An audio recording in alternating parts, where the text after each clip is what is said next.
Hi, Hawkeye family. Believe it or not, this would have been the last week of school. And so we are ready for Chicken Soup for the Soul, story number 17. And this just basically teaches a lesson that sometimes we underestimate what teenagers can do. The story is called Teens Launch Campaign to Save Dying Baby's Life.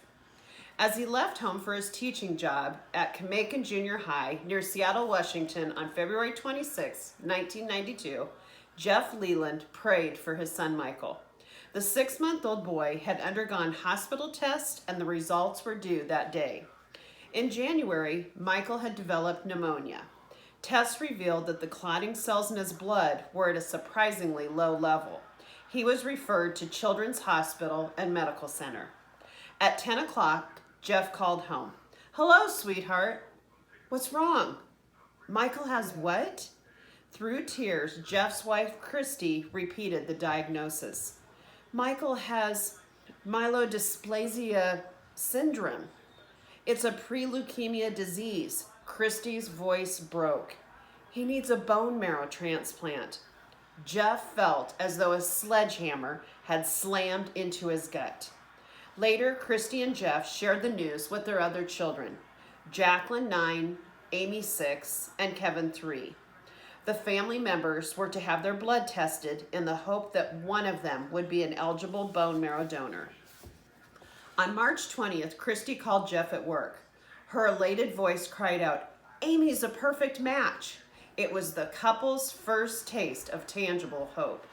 Unexpectedly, however, a dark cloud cast its shadow over the hope. The Leland's insurance policy had a 12-month waiting period on benefits relating to organ transplants. Jeff had signed up for the coverage the previous October. A bone marrow transplant cost $200,000, money the family didn't have. On top of this, the transplant needed to be done soon. In solitude, one May morning, Jeff lay bare his wounded soul. Writing in his journal, his words formed a prayer to God, his only hope. His little boy was dying. In the stillness, a deep calming came in a whisper to his soul. God has everything in control. Several days later, Damian Sharkey, one of Jeff's students, walked in. At 13, with learning difficulties and few friends, Damian faced his own mountains of adversity. The teen approached Jeff and gave him his life savings, 12 $5 bills. After hugging and thanking Damian, Jeff went to the principal's office. They agreed to use Damian's gift to establish the Michael Leland Fund. From then on, the Lelands witnessed the incredible difference kids can make.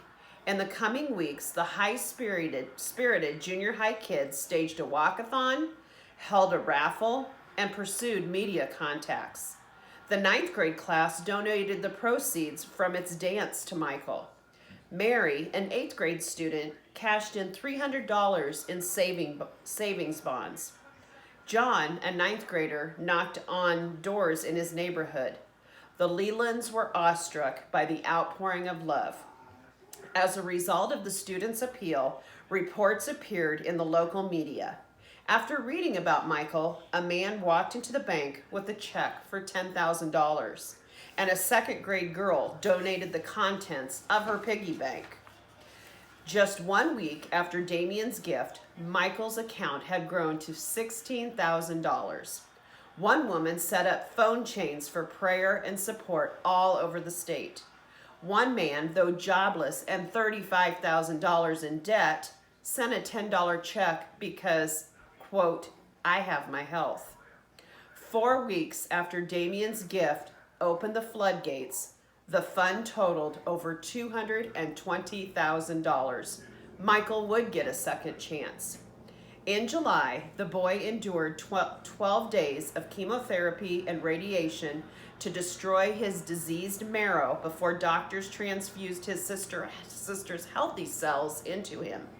On Michael's first birthday, his family received great news. Michael's white cell count had finally exceeded the minimum acceptable level. A week later, Michael was able to go home. Today, 3 years later, the disease is in remission, and doctors say Michael has a 95% probability of a lifetime cure. The Lelands pray that the compassion their community demonstrated will not die out, and Michael will one day be as selfless as Damien Sharkey, the boy whose gift started Michael's life-saving fund and who became a vital link in a chain of love. So it's good to know that teenagers can step up to the plate when asked to do so. Have a good night, everyone.